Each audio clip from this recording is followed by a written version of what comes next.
Hi friends, આજે આપણે મકાઈના પૌવાનો ચેવડો બનાવીશું. તેના માટે 1 ચમચી લાલ મરચું પાવડર લીધું છે, 3 ચમચી જેટલી ખાંડનો પાવડર લીધો છે, 1 ચમચી આમચૂર પાવડર લીધો છે, 1 ચમચી સંચળ લીધું છે અને હવે તેને મસાલાને મિક્સ કરી લઈશું.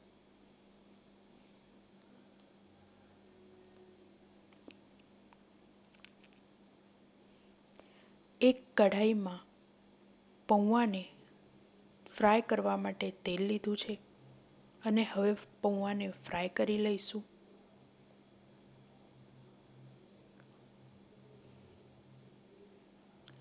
તેવી જ રીતે આપણે બધા પૌવાને ફ્રાય કરી લઈશું.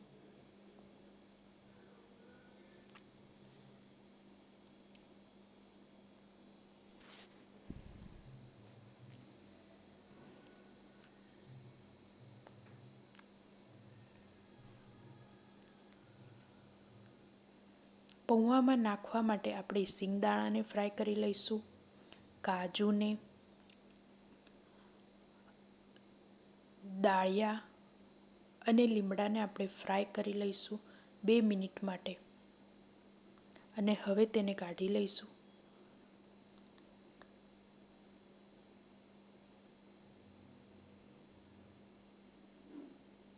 હવે તેને પૌવામાં નાખીશું અને મિક્સ કરી લઈશું.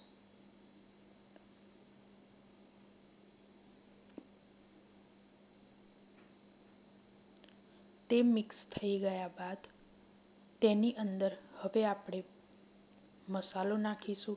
જે આપણે આગળ તૈયાર કરેલો હતો તે મસાલો નાખીશું.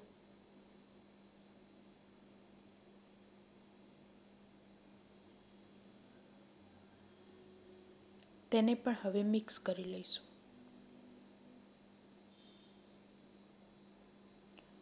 મકાઈના પૌવાનો ચેવડો ખાવામાં ખૂબ ટેસ્ટી લાગે છે. તેને સ્નેક્સ તરીકે પણ ખાઈ શકાય છે. જો તમને મારી આજની રેસીપી ગમી હોય તો લાઈક, શેર અને સબસ્ક્રાઈબ જરૂર કરજો. બેલ આઇકન પ્રેસ કરવાનું ના ભૂલતા. મારી આવનારી રેસીપી તમને મળી રહે.